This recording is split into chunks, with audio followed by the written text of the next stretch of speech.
भारतीय जनता पक्षाने जी संविधानाची पायमल्ली सातत्याने चालवलेली आहे, विविध धर्मियांमध्ये जातीयांमध्ये तेढ वाढवण्याचा प्रयत्न चालवलेला आहे. या देशातली भूक आणि गरिबी मोठ्या प्रमाणात वाढतीये, महागाई बेरोजगारी वाढतीये. फक्त यांचा घोषणांचा आवाज आणि त्या घोषणांचे भोंगे मात्र वाचतायत आणि विकसित भारत म्हणून ते जे संकल्प यात्रा काढतायत त्याच्यातली पोलखोल करण्याचा प्रयत्न आम्ही या सभेमध्ये आज केलेला आहे. आणि त्यांच्या प्रत्येक मुद्द्याची अशा प्रकारे पोलखोल करता येते की भाजपचं सगळं धोरण म्हणजे नाव सोनूबाई हाती घातल्याचा वाळा असं म्हणावं किंवा ही म्हण त्यांना सार्थ ठरेल अशा प्रकारचा त्यांचा कारभार आता चालू आहे.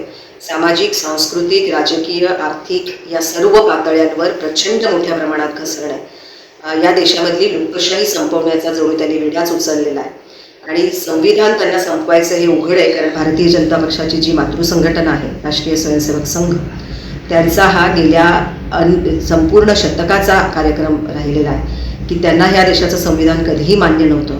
या देशाच्या स्वातंत्र्य लढ्यामध्ये ते कधी उतरले नाही. देशाचा तिरंगा, राष्ट्रध्वज त्यांना मान्य नव्हता आणि ते आज अमृत महोत्सवी वर्षात सत्तेमध्ये येतात आणि आपल्यालाच घर घर झेंडा लावा, हर घर झेंडा लावा अशी सक्ती करतात.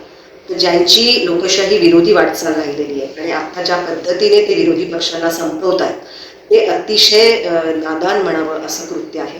कारण विरोधी पक्षांशिवाय लोकशाही जागी राहणार नाही.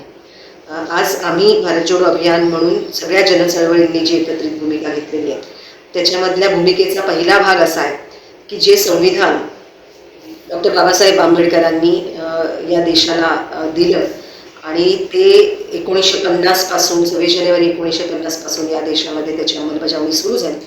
त्या संविधानाच्या प्रास्ताविकेमध्ये पहिले 2 शब्द आहेत, आम्ही भारताचे लोक.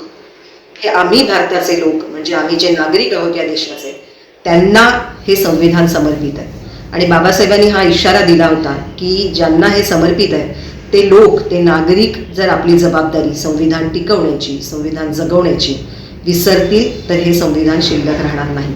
तो इशारा आज खरा ठरताना दिसतोय आणि म्हणून आम्ही भारताचे नागरिक ही जबाबदारी ओळखून कामाला लागलेलो आहोत. आणि 2024ची निवडणूक ही भारतीय जनता पक्षासाठी संविधान संपवण्याचा विडा जो त्यांनी उचलला आहे त्या दिशेने जाणारी निर्णायक निवडणूक ठरणार आहे.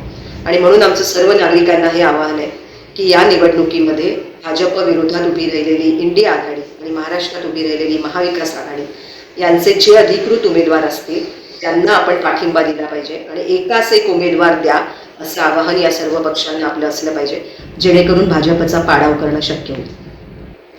रायगड जिल्ह्याला जी पार्श्वभूमी आहे, जी छत्रपती शिवाजी महाराजांची, डॉक्टर बाबासाहेब आंबेडकरांची कर्मभूमी राहिलेली आहे, त्या भूमीमध्ये ज्या विचारांची बीजं रुजलेली आहेत त्या विचारांचे पायीक होऊन आणि त्या विचारांचा वारसा घेऊन आम्ही पुढे निघालेलो आहोत.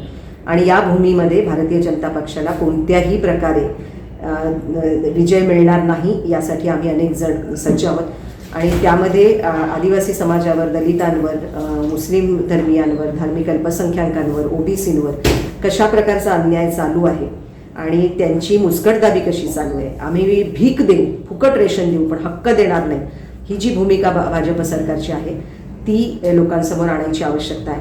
कारण कामगार कायदे रद्द झालेले आहेत, शेतकऱ्यांच्या विरोधी कायदे चालू आहेत आणि मोठी आंदोलनं कामगारांची आणि शेतकऱ्यांची चालू आहेत. त्यामध्ये देखील आम्ही सगळे सहभागी आहोत. तेव्हा हा कामगारांचा, शेतकऱ्यांचा, सामान्य नागरिकांचा एकत्रित आवाज आहे, संविधान बचाव, भाजप हटाव. 2019च्या निवडणुकीमध्ये आम्ही हीच भूमिका घेऊन उभे होतो की कोणत्याही परिस्थितीत भाजपचं बळ वाढता कामा नये. आणि त्यामुळे या रायगड लोकसभा मतदारसंघातले विद्यमान खासदार यांना आम्ही गेल्या निवडणुकीमध्ये चळवळीने पाठिंबा दिला होता काही शर्तींवर.